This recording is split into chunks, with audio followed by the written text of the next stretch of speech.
is Congressman Sia Alonto Adyong, representative of the 1st District of Lanao del Sur, and Manila, 1st District Representative Ernest Junicio.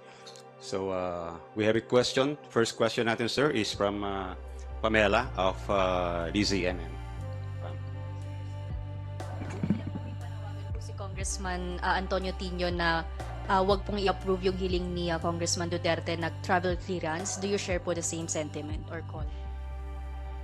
Well, first of all, we sympathize why the public is asking questions, because this type of trip is not ordinary trip, diba? 17 countries, I guess, for 2 months.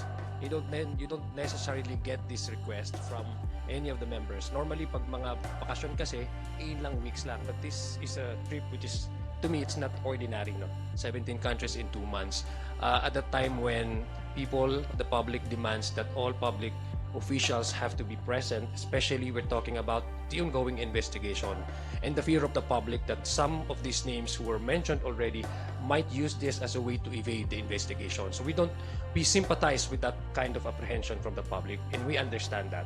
But as to why there's a need for Congressman PULONG Duterte to travel to 17 countries for the span of 2 months, that's a question that I think should be answered by him.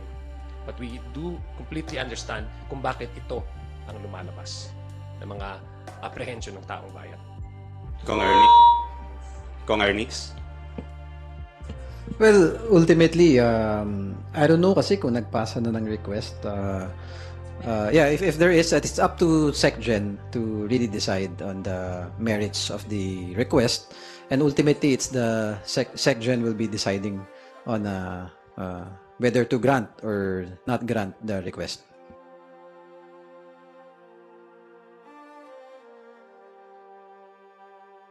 As a matter of procedure, of course, the Speaker is the administrative head of this institution. So automatically, siya talaga yung magbibigay ng request. Ng approval ng request. But I guess nagkaroon na ng trip si Congressman PULONG this year, noong March, no? So that's why many of the members in this Congress are now asking, how frequent would one need to travel abroad? No, that's a question that I guess most of us also do share. No, but again, this is something that Congressman Duterte has to answer the public, because this is a time when, sabi ko nga, let me reiterate, this is the time when names have came out. Names have already been mentioned, implicated in the ongoing investigation. The public fears is that this might be used to evade possible evasion from the ongoing investigation. And we do understand where this, where the public is coming from. Okay, next question natin is Haji Camino. Haji? Hi, Kongs. Good afternoon. I don't know if my questions pa regarding Cong Paulo Duterte, but tatalon lang po ako ng ibang topic. Just this afternoon po naglabas ng manifest of support ang Southern Luzon Congressman and as well as from Bicol for House Speaker Bo GD. Ano po ang ibig sabihin nito tsaka yung indikasyon po nito, and why the need, sa palagay po ninyo, why the need na maglabas ng yung necessity na maglabas ng manifest of support for the speaker? Thank you po. Well, just for the record, I also saw a manifestation of support from the NCR representatives. Ganun lang naman talaga dito sa House eh. It's reiterating support to the House leader, giving moral boost that, whatever has to be tackled by the House, that the members are in support of the leadership. It's an evidence that the House is in stable condition. It speaks about stability. It speaks about the support coming from the majority of the House to move forward whatever priority legislation that the leadership of the House would take on. So, tama yung sinabi ni Cong Ernix. This is just the regular, because we are in our organization. We are about 300 plus, and this is a collegial body where the numbers do really matter when it comes to pushing a certain legislation. So it speaks about stability na rin. Apart from gathering support, it's also about how the House is in unison in moving forward.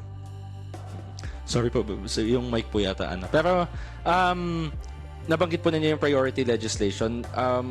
May we also get your thoughts on the priority bills na dinagdag po ni Pangulong Marcos yesterday, yung anti-political dynasty bill, yung party list system reform act, and the other two po, yung 4 priority bills po na nabanggit. Yes, yung dalawa doon sa apat ata yung naidagdag na priority, yung anti-dynasty bill at saka yung reform party list act, no, to review the party list system in the country. I think timely lang siya na pag-usapan ngayon. I-refer yun dun sa aking komite, sa Committee on Electoral Reform.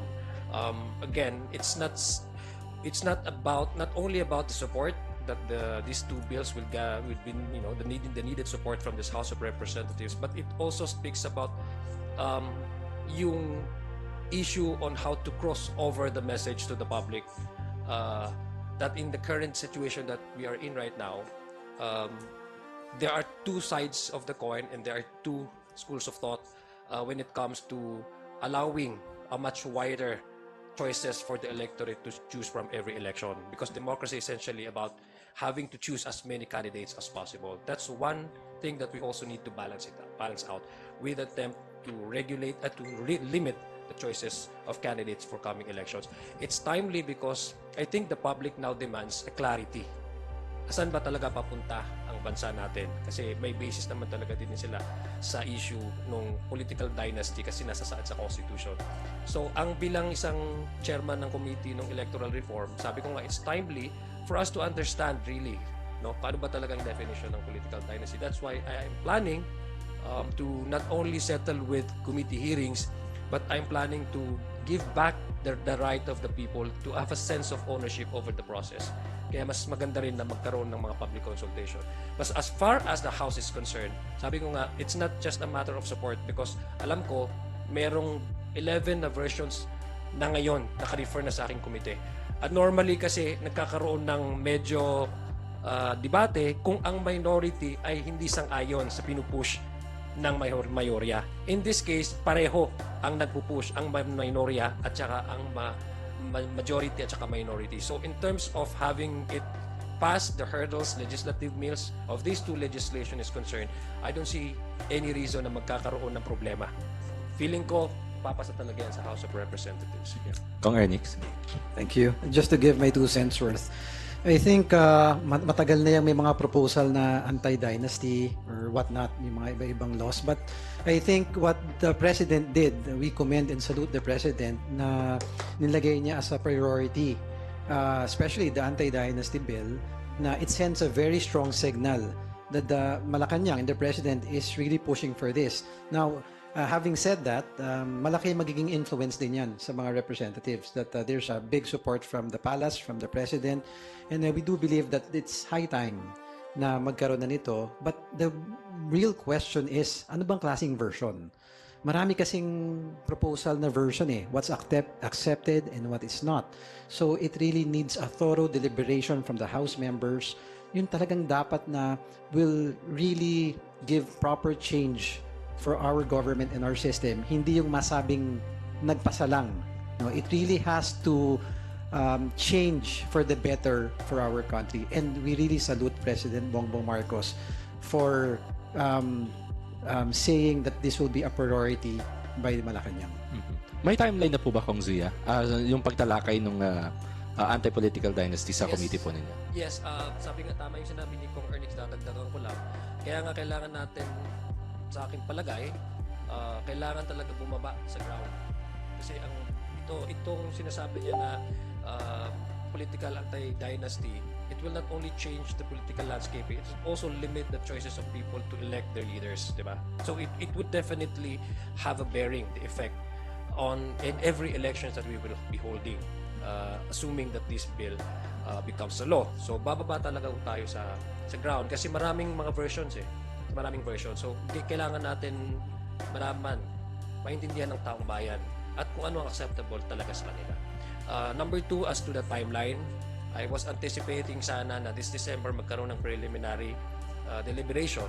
So, but as a matter of courtesy, to the speaker kasi siya naman talaga nagsabi rin. Remember, a couple of weeks ago, he stood up on behind the podium saying that he would prioritize the anti-political dynasty legislation. So I was waiting for his version.